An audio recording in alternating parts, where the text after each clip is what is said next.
Yuk ikutin cerita Gajah Mada, seorang Mahapatih yang bersumpah untuk menyatukan seluruh wilayah Nusantara di bawah Kerajaan Majapahit. Kerajaan Majapahit atau dikenal juga dengan nama Wilwatikta didirikan oleh Raden Wijaya, menantu dari Raja terakhir Singasari, Kertanegara.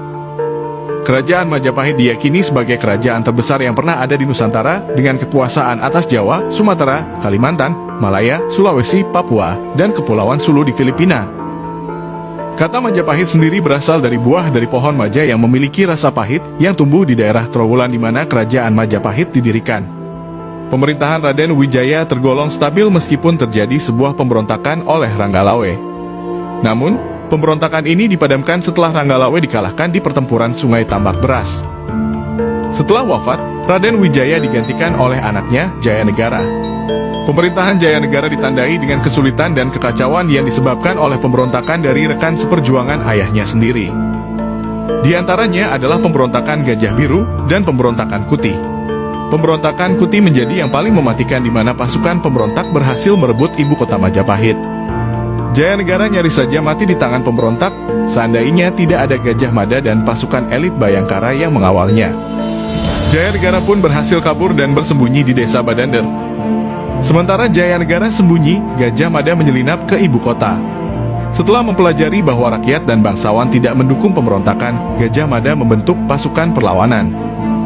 Setelah berhasil mengalahkan pemberontak, Jayanegara kembali ke ibu kota dan mengangkat Gajah Mada sebagai patih Majapahit. Selama pemerintahannya, Raja Jayanegara dikenal sebagai raja yang tidak baik. Jayanegara dikatakan sering memaksa meniduri perempuan yang kerap kali sudah menjadi pasangan orang lain. Suatu hari, Jayanegara dibunuh oleh tabibnya sendiri, Tanca.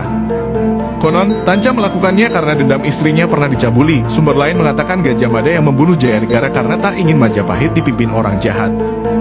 Ibu tiri Jayanegara, Gayatri Rajapatni, seorang perempuan yang sangat dihormati di Majapahit, semestinya naik tahta menjadi ratu, namun beliau menolak dan memilih untuk menjadi bhiksuni. Oleh karena itu, Rajapatni menunjuk anak perempuannya, Dyah Gita Raja, menjadi Ratu Majapahit. Gita Raja sendiri adalah anak perempuan pertama dari Raden Wijaya, Raja pertama Majapahit. Ratu Gita Raja kemudian menunjuk Gajah Mada menjadi Mahapatih bagi kerajaan Majapahit. Pada upacara pelantikan inilah, Gajah Mada mengucapkan sumpah palapanya. Apabila Nusantara belum dikalahkan, aku tidak akan makan palapa. Apabila Gurun, Seram, Tanjung Pura, Haru, Pahang, Dompo, Bali, Sunda, Palembang, Temasek telah dikalahkan, barulah aku akan makan palapa. Tidak mengkonsumsi palapa sering diartikan oleh sejarawan sebagai puasa mutih, yaitu sebuah tradisi Jawa di mana makanan yang boleh dikonsumsi hanyalah nasi putih, sayuran polos, air putih, tanpa bumbu rempah apapun. Meskipun awalnya diragukan oleh teman-teman terdekatnya, Gajah Mada membuktikan janjinya dengan mengalahkan kerajaan Bali dan Lombok pada tahun 1343. Gajah Mada kemudian memimpin armada ke sebelah barat untuk merebut wilayah-wilayah bekas Sriwijaya. Di sana, ia dan pasukan Majapahit berhasil menaklukkan Samudra Pasai, Bintan, Temasek, Melayu, dan Kalimantan. Ratu Gita Raja meninggalkan jabatannya sebagai ratu pada saat ibunya, Rajapatni, meninggal dunia. Gita Raja kemudian menunjuk anaknya, Hayam Wuruk, untuk menjadi Raja Majapahit pada tahun 1350. Pada tahun 1355, Hayam Wuruk melancarkan serangan ke kerajaan Dayak dan Sarunai di Kalimantan. Meskipun pada akhirnya menang, perperangan ini menjadi yang terberat bagi kerajaan Majapahit dengan korban pasukan yang tidak sedikit. Di bawah Hayam Wuruk, Gajah Mada berhasil menyatukan wilayah yang hampir sama dengan wilayah Indonesia sekarang, ditambah Singapura, Malaysia, Brunei, dan Filipina Selatan. Majapahit secara efektif menjadi kerajaan terbesar yang pernah ada di Nusantara. Tinggallah Sunda yang tidak mau tunduk pada kerajaan Majapahit.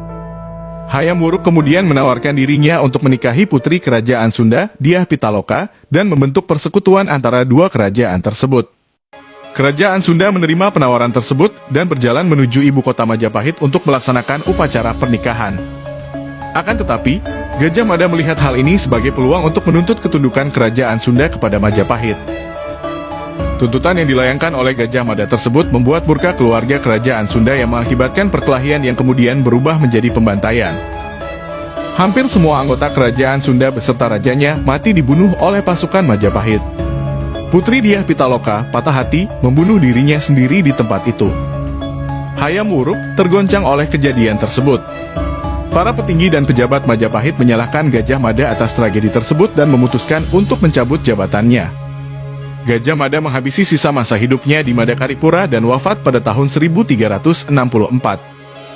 Pada tahun 1389, Hayam Wuruk wafat dan Majapahit dihadapi dengan konflik pewaris tahta. Konflik ini terjadi antara Kusumawardhani, anak perempuan Hayam Wuruk, dan Pangeran Wirabumi, anak Hayam Wuruk dari seorang selir.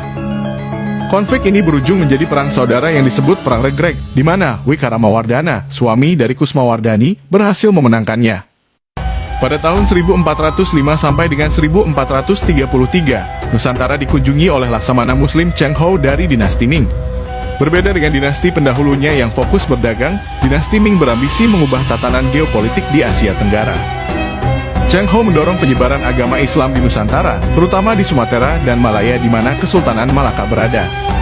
Hal ini menyebabkan munculnya kekuatan baru di perbatasan Majapahit. Pada 1468, kerajaan Majapahit terbelah dua antara Kertabumi dan Suraprabawa. Kekacauan ini menyebabkan lepasnya kekuasaan Majapahit atas Sumatera dan Malaya ke tangan Kesultanan Malaka. Raja Kertabumi membentuk persekutuan dengan Kesultanan Demak. Namun, pada tahun 1478, Raja Ranawijaya, penerus dari Suraprabawa, menyerbu Trowulan dan membunuh Raja Kertabumi. Hal ini menyebabkan pecahnya perperangan antara Majapahit dengan Demak. Pada tahun 1511, Kesultanan Malaka direbut oleh Portugis. Patih Udara dari Majapahit melihat peluang dan membentuk persekutuan dengan Portugis untuk menghancurkan Kesultanan Demak. Kesultanan Demak merespon dengan menyerang Majapahit di bawah pimpinan Adipati Yunus. Pada tahun 1527, kerajaan Majapahit berakhir dan untuk pertama kalinya, Kesultanan Islam menjadi kekuatan dominan di Pulau Jawa. Keruntuhan Majapahit menyebabkan terjadinya pelarian dari para abdi dalam, pengrajin, pendeta, dan anggota kerajaan Majapahit ke timur Nusantara, terutama ke Pulau Bali.